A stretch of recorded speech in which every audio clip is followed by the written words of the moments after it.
Olá, pessoal, sejam muito bem-vindos à segunda parte do nosso tema. A gente tinha falado sobre quando começa a doma, e aí ficou muito extenso, a gente dividiu em duas partes, e aqui damos continuidade. A gente estava falando sobre uma situação de, assim, a gente está falando quais são os acertos e falamos quais os acertos, como fazer, como devemos fazer, em que momento. E aí me vem perguntas assim de, tá, e o que você já viu de errado? Né? Então, assim, bastante coisa. Quais são as coisas que a gente pode melhorar, né, para que esses erros não aconteçam e que acidentes não aconteçam e tudo mais? Bem, quando a gente está iniciando os potros, assim, não iniciando a domar, mas quando a gente está falando em potrinhos, que a gente está desmamando ou está começando a fazer um cabresteamento, às vezes até antes de um desmame, né? Mas falando em ferramenta, um bom cabresto é muito importante que a gente pense nisso. Tá? Então, potrinho, quando a gente vai fazer os primeiros cabresteamentos, eles brigam, eles se jogam, então um cabresto seguro é importante. Eu gosto bastante de utilizar o cabresto que tem afogador, né, que passa aqui debaixo da ganache, que não sai pelas orelhas, se por acaso ele se debater, e aí isso diminuir a probabilidade de um acidente, porque se ele puxar para trás, você firmar e o cabresto sair, ele pode bolear e bater com a nuca no chão e ter um acidente. Em relação a bater com a nuca no chão, assim, em algumas vezes, não vou falar para vocês que um potro nunca caiu comigo. Às vezes acontece, ele se joga mesmo, você tem que ter, assim, estar esperto de você sempre manter o cabresto alto, né, para que a cabeça não bata, porque por mais técnica que você use, às vezes os potrinhos se jogam mesmo. Então, em relação a isso, é interessante que você sempre trabalhe num redondel, ou numa pista, ou no local com grama, e se por acaso isso acontecer, diminui, né, a probabilidade de um acidente fatal, né, de um acidente maior. Eu já vi relatos, né, de cavalos que estiraram e bateram no chão e morreram, né, e potros também. Então, o cabresto é importante, o local onde você vai trabalhar é importante. E outro erro, esse é um erro muito comum, tá? Quando a gente está iniciando os cavalos em cabresteamento. Então, em qualquer fase que seja, ou num potrinho para desmamar, ou num cavalo que foi criado solto e vai e está aprendendo o que é pressão da nuca, está aprendendo o que é sair da pressão da nuca, né? Então, qual que é o erro? Você amarrar um cavalo sem que ele saiba sair dessa pressão. E aí é quando um cavalo aprende a estirar, ou é quando você coloca um cabresto ruim e ele arrebenta e o cavalo boleia e cai para trás, ou que você amarra num local impróprio, que, por exemplo, você ir lá e amarrar numa tábua, né, numa régua que está mal pregada ou está em má conservação. Quando os cavalos tirar, ele vai arrancar essa tábua e isso causa um acidente. Tá? Então, às vezes, as pessoas não têm essa atenção em relação a isso. Né? E, principalmente, outra coisa que causa acidente é na hora de amarrar. Aí é o acidente com quem está amarrando. Às vezes, você está amarrando, ele assusta, estira, ele pode arrancar um pedaço do seu dedo. Né? E a forma do nó, como você faz o nó? Tem que ser um nó que você possa desamarrar fácil. Né? Então, você vê quantos detalhes são importantes nesse momento. Né? Muito bem. E aí, a gente tem essa situação de cabresto que eu acabei de falar. E aí, assim, as pessoas perguntam, bem, onde comprar esse cabresto? Normalmente em lojas, né, de artigos western, você acha. Eu gosto para o potrinho novo, para o potrinho que eu estou desmamando, usar aquele cabresto de 7 nó. Tá? Eu não gosto tanto de usar aquele cabresto de doma, que tem a argola que fecha embaixo. Tá? Isso eu gosto de usar em cavalo um pouco mais velho. Tá? Porque aí as correções num potro, ele é um pouco mais sensível, né? Ele é menor, ele normalmente não tem ideia assim, do perigo, eles são meio kamikazes. Então, é importante você usar um cabresto que exerça um pouco menos de pressão.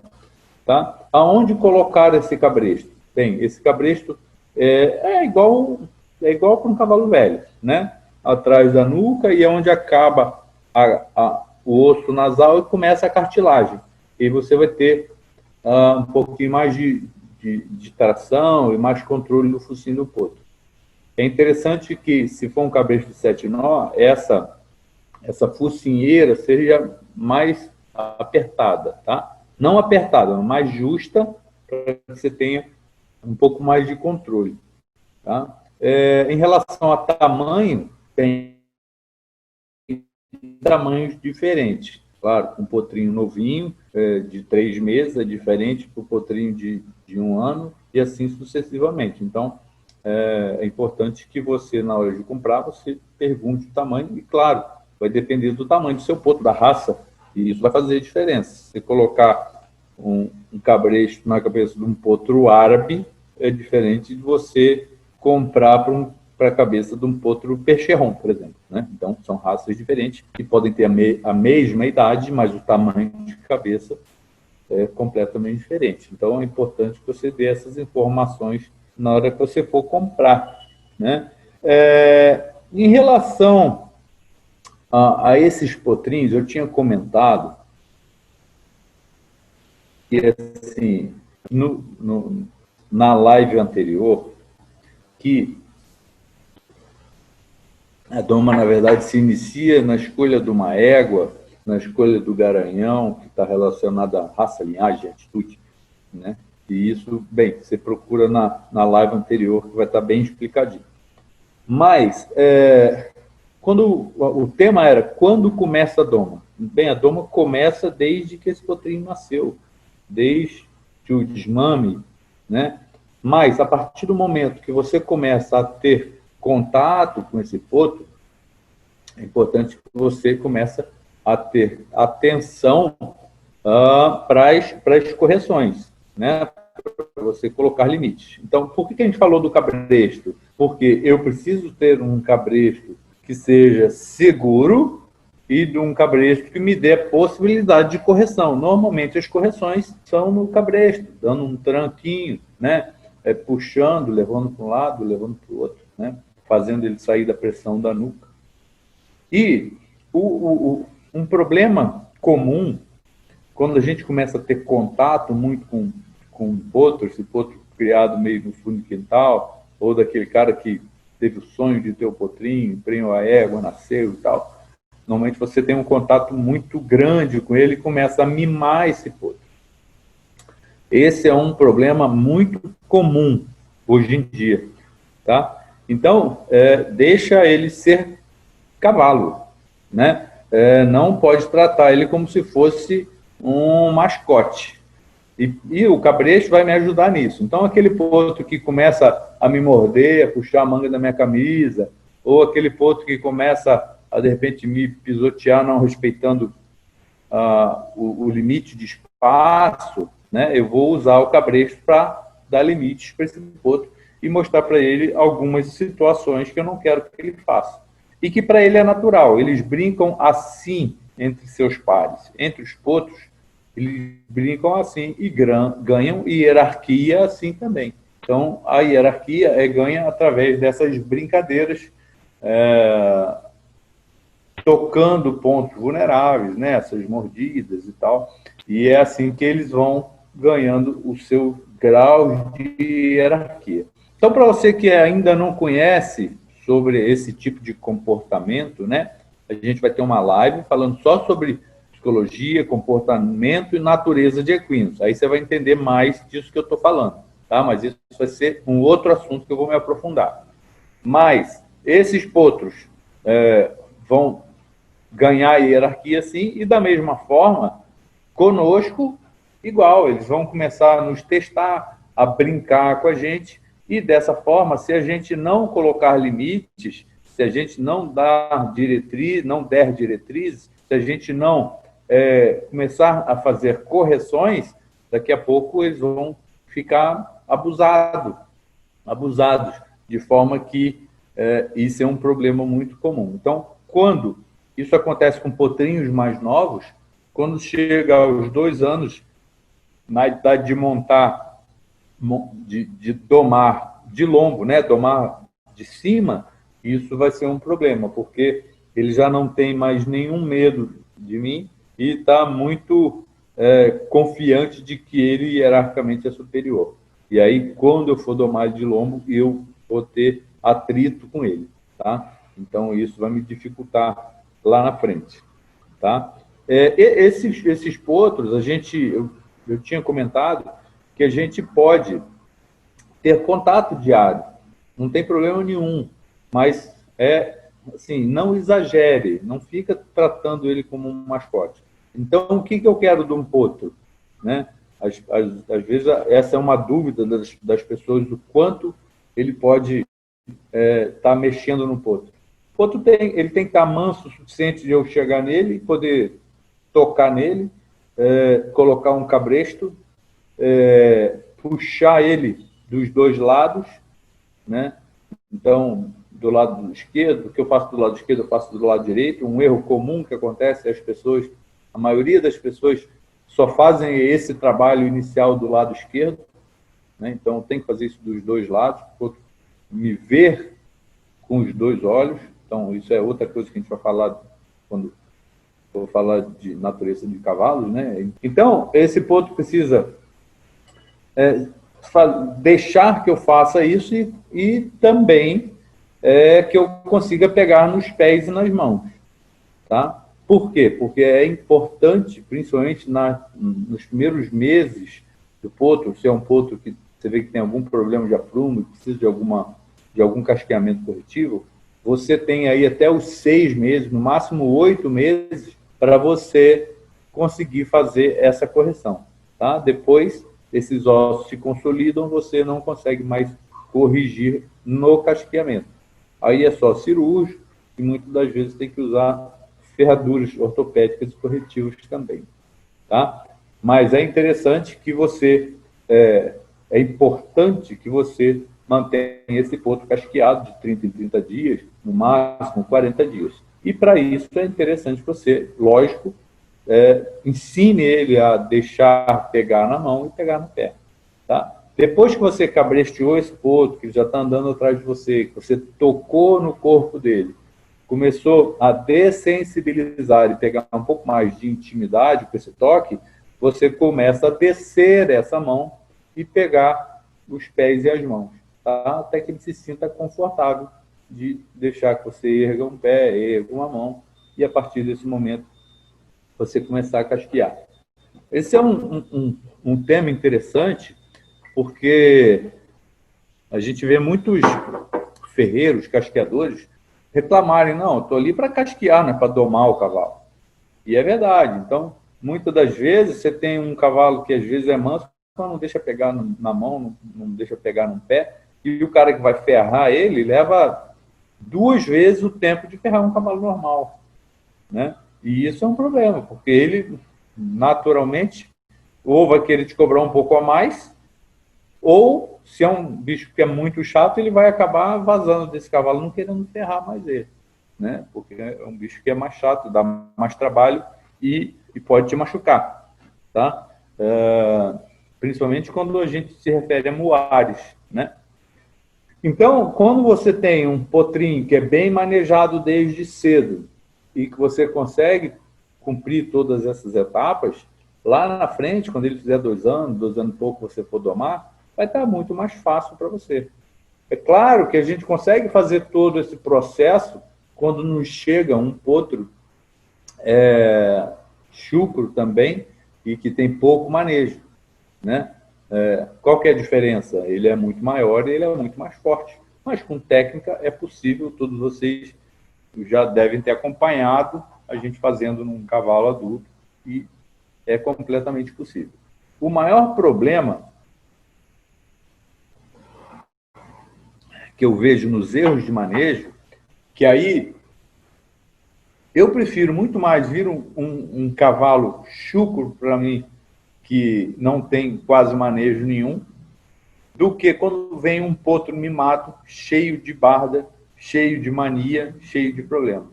Por quê? Aí você vai ter que redomar esse potro. Você vai ter que ter muito mais paciência e vai ter que tirar muito mais cartas da manga para poder corrigir aquele problema comportamental, né? Então, coisas erradas que ele já aprendeu, tá? Então, para você que vai iniciar o seu potrinho desde novo, é importante seguir essas dicas para que você não tenha esse erro de manejo, para quando você for domar de lombo, você não ter esse tipo de problema. Bem, um erro comum também de manejo é você premiar com alimento.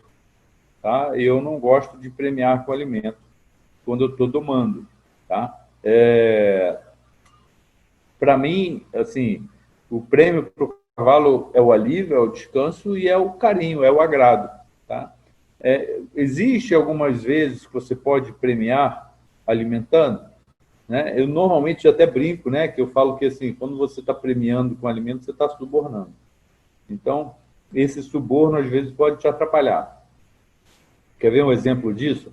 Um cavalo que você chega, toda vez você chega na cocheira e dá uma cenoura para ele, por exemplo. Ele vai vir no interesse da cenoura, não porque ele quer vir em você, né? E aí, procura fazer isso. Vai um dia e não leva cenoura para você ver, né?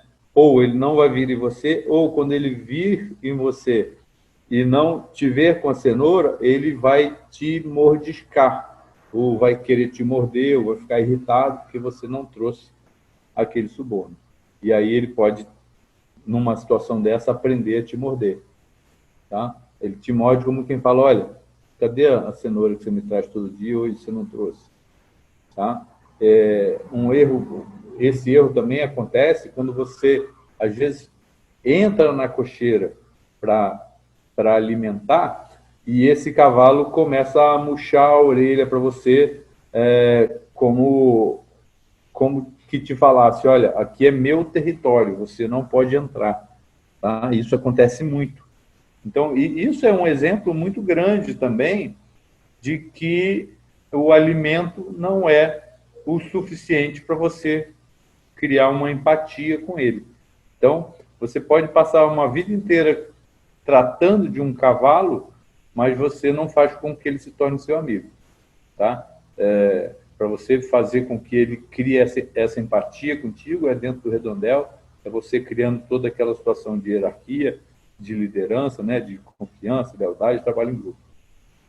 Mas, se o seu cavalo começa a murchar a orelha para você quando você vai alimentar, você tem que repreendê-lo. Né? Então, o que você tem que fazer? É na cocheira? Você entra com uma corda, tira o boné, faz barulho, espanta e faz ele lá para o fundo da cocheira e esperar você colocar a ração no coxo.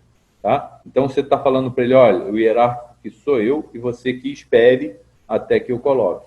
Tá? Porque é natural ele ter esse instinto, né, de querer marcar o território dele, né? Falar, olha, eu não estou gostando do que você está entrando aqui.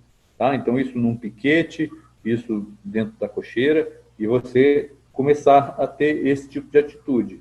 Tá? Porque senão ele vai acreditando que ele é hierárquico, que ele pode fazer isso com você. E daqui a pouco ele se torna aquele cavalo. Isso aí a gente vê em muitos centros equestres, aquele cavalo que você passa na frente da cocheira dele, ele corre lá de dentro para vir te morder. Ou você passa, ele está de orelha murcha, você quer botar a mão, ele te morde. Né? Então, é importante que a gente comece a fazer essas correções desde o primeiro momento, que seja uma murchadinha de orelha, né?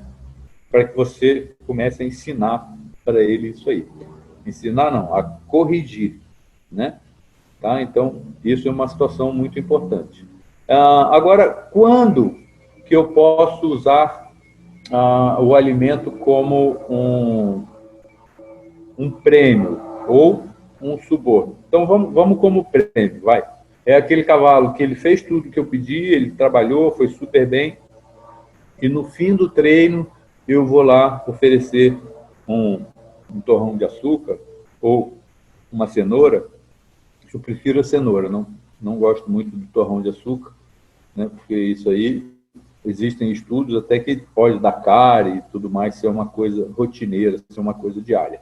Então, a cenoura é mais indicada. E eles gostam bastante também. Então, terminou, tudo bem, não pode ser na chegada. Tá? Você quer ver um exemplo muito comum disso aí? Você vai buscar um cavalo no piquete, se você vai sozinho, só você e o cabresto, ele não vem, mas se você vai com um potinho de ração ou de milho balançando, fazendo barulho, ele vem. Né? Isso é o exemplo mais claro de suborno, ele só está vindo porque você está com aquilo na mão. Tá? É importante que você amanse esse cavalo o suficiente que ele deixe você, quando chegar no piquete, encostar nele, tocar e colocar o cabresto. Né?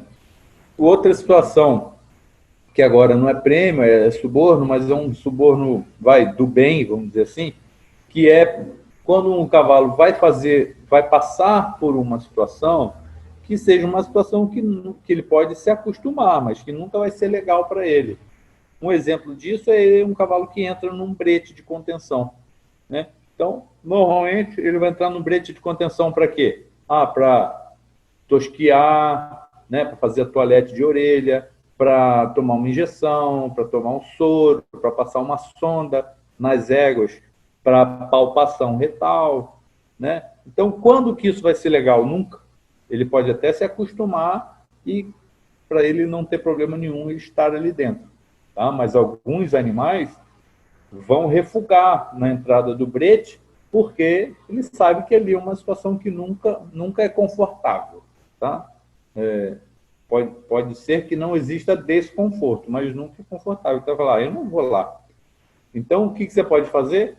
Naquele brete, você acostumar alguns cavalos que são mais arredios a brete, que pegaram um pouco de trauma e tal, você ali amarrar uma cesta de feno, uma cesta de alfafa, ou alimentar ele com ração ali, e aí isso vai fazer com que ele interprete que não é uma coisa tão bacana, mas eu me alimento ali, então eu começo a estimular ele a achar bom. Então não deixa de ser um suborno. Outra coisa é caminhão, trailer, né? Quando um cavalo vai achar legal viajar? Nunca. Ele vai se acostumar, e alguns se acostumam tanto que a gente vê aí alguns vídeos na internet, o cavalo está debaixo aqui, pula lá em cima no caminhão, para ele isso já virou rotina, ficou comum. Tá? Mas alguns cavalos, principalmente no início, isso é uma coisa legal. Então, a gente vai falando aqui, a gente vai lembrando dos erros. Um erro comum que acontece é você, quando vai transportar um cavalo, você nunca faz uma adaptação antes da viagem. Então, eu vou lá, tem um potro que vai competir, mas nunca viajou. Né? E aí, no dia da viagem, eu vou lá, abro o trailer ou o caminhão e quero que o potro entre de primeira. Lógico que ele não vai entrar, ele não sabe o que é aquilo. E aí, o que acontece? Normalmente, a gente está com pressa, a gente quer ir rápido, o freteiro quer ir rápido, e aí a gente acaba botando uma pressão que era desnecessária. Então, se for possível, eu faço isso com os meus bichos, eu vou embarcar ele uma semana antes, um mês antes, sei lá, isso vai depender do seu tempo, mas você vai lá com calma, embarca o seu cavalo.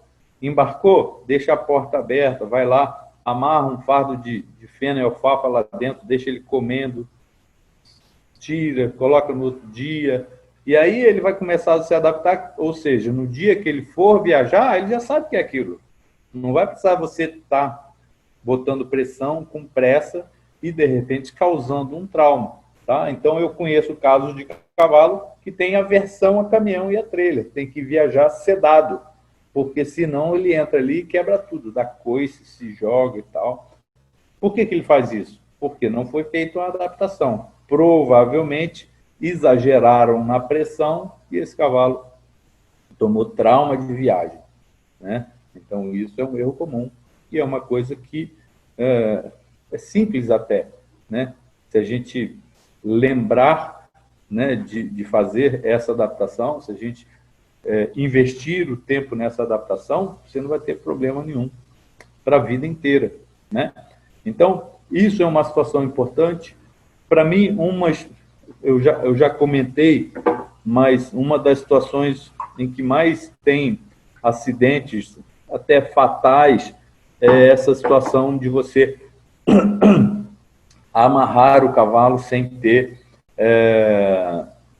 sem aprender a sair da pressão da nuca, tá? E aí, esses acidentes normalmente acontecem quando você, por exemplo, traz esse cavalo e amarra ele ali, normalmente num local onde a gente faz o manejo. Então, assim, é perto de um lavador, é perto de um brete de contenção. E, normalmente, esses locais são concretados. Então, se estoura um cabo no cabresto, se sai um cabresto, e esse cavalo cai e boleia, é um acidente fatal. Eu conheço, não são poucos, tá? Assim, não é comum, mas também não é raro situações que aconteçam isso. Então, uma dica legal é exatamente essa adaptação que eu acabei de falar aqui, porém, na amarração. Então, a gente já fez isso várias vezes aqui nos nossos cursos presenciais de doma, essa adaptação, que assim, normalmente os cavalos que têm para a gente domar aqui no curso, são cavalos que têm muito pouco manejo, não sabem nem o que é cabresto. Então, a gente, às vezes, quer amarrar, o que a gente faz? Coloca sempre uma madrinha perto. Então, você vai pegar... Aqui eu tenho uma égua que é muito mansa, então, quando eu quero amarrar um potro desse, eu vou lá, amarro primeiro a égua do lado, depois amarro o potro. Quer dizer, aquele potro se sente confortável na presença daquela égua que está ali. Qual que é o erro comum que acontece? Você vai amarrar esse potro e não tem ninguém mais experiente. Ele cria uma situação de ansiedade na cabeça dele e quer sair dali. Então, ele começa a se mexer e para lá, para cá, daqui a pouco ele está estirando, né? Então, outra situação... Então, a gente está falando de potros já na idade de doma, né? Mas é importante a gente frisar que, para isso, lá na situação que eu estava trabalhando antes, desculpa, eu trabalhei bastante essa coisa dele aprender a sair da pressão da nuca. Primeiro, não adianta você ir lá amarrar a égua e amarrar o potro se você não ensinou. Primeiro você ensina, né? Se não está legal, ele não está pronto para ser amarrado. Eu tenho que botar pressão na nuca dele e ele vir. Eu não posso botar pressão e ele ir para trás, que é uma situação natural, né, do cavalo ir contra a pressão. Mas eu tenho que colocar a mão e ele vir. Colocar a mão, ele aprendeu a sair da pressão da nuca.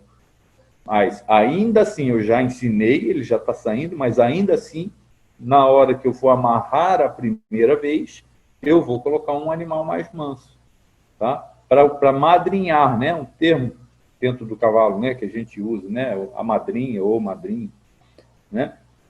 Outra situação interessante que existe muito erro na utilização é no cachimbo ou no pito. Isso depende muito da região, o nome, mas é aquela ferramenta que a gente faz uma pressão no lábio superior, né? Aqui em São Paulo a gente chama bastante de pito. No Rio, lá, chama de cachimbo. Mas isso aí praticamente todo mundo usa nos centros equestres. Pergunta é certo usar isso? Ainda é necessário usar isso? Muito bem. Use com moderação, né? Como já tem o ditado aí. Você pode usar, eu evito, quase não uso, mas às vezes é necessário, tá? O que acontece, o erro que acontece é que as pessoas se tornam refém do pito. Para tudo, pega o pito lá. Para tudo, pega o pito. E aí, o que acontece? É uma situação, às vezes, que é uma ferramenta do preguiçoso, né? Que o cara não quer ter o trabalho de conseguir dessensibilizar aquele animal, de encostar na cabeça, de, às vezes, tocar na orelha, de você erguer a mão e deixar que toque na crina, para você fazer um tosquiar, para você fazer uma toalete, para você limpar o pelo da orelha. Apesar de que eu também não sou a favor de você retirar todo o pelo, raspar tudo, deixar a orelha limpinha e ficar lindo. Só que você está tirando ali a proteção natural. Aquele pelo que tem dentro da orelha é uma proteção natural para não cair terra, não cair sujeira, tá? Principalmente, isso acontece muito, às vezes, em viagem com caminhão, que é esses caminhões que não são baú, caminhão gaiola, que faz um turbilhonamento ali de vento, e às vezes, dependendo do que é a cama, né, que está ali, então, o cepilho de madeira, maravilha, às vezes, a casca de arroz, e nesse turbilhonamento, se você tem um cavalo que está com a orelha toda limpa, porque foi para um leilão ou foi para uma exposição, você vai chegar no leilão, na exposição, os cavalos com a orelha cambai, ou seja, com a orelha caída. Por quê? Porque caiu coisa lá dentro. Então, uma dica legal, quando você for viajar, pega um pouquinho de algodão, faz um tufo e coloca lá dentro, para evitar que caia alguma coisa. Tá? Mas, se não for necessário, assim, numa situação de embelezamento, né, que às vezes acontece mais numa prova de morfologia, de conformação ou de leilão, normalmente eu não indico você limpar a orelha. Limpar de tirar tudo. Você pode sim pegar a orelha, né, dobrar ela e tirar o excesso de pelo, aqueles tufos que ficam saindo. Tá? Bem, eu estava falando do pito e entrei no outro assunto da orelha, mas vamos voltar lá. Às vezes as pessoas usam o pito para limpar a orelha, para fazer essa toalete. É possível que você consiga fazer isso sem a necessidade do pito, só que para isso você tem que investir seu tempo e você tem que dessensibilizar. Muito bem, alguns cavalos têm a aversão disso, e principalmente que algumas vezes se faz essa toalete com maquininha, né? E às vezes as maquininhas são barulhentas e os cavalos têm um pouquinho de... não gostam e acabam se tornando reativos. Né? E normalmente você quer fazer o serviço rápido. Então, o que o cara faz? Pito. Tudo pito e aperta. Não se torne refém. Use ele numa situação de necessidade. Quando que eu uso? Não, vou dar uma injeção num cavalo e o cavalo está chato, não está deixando eu fazer. Coloco o pito, injeção, pronto, acabou. Tá?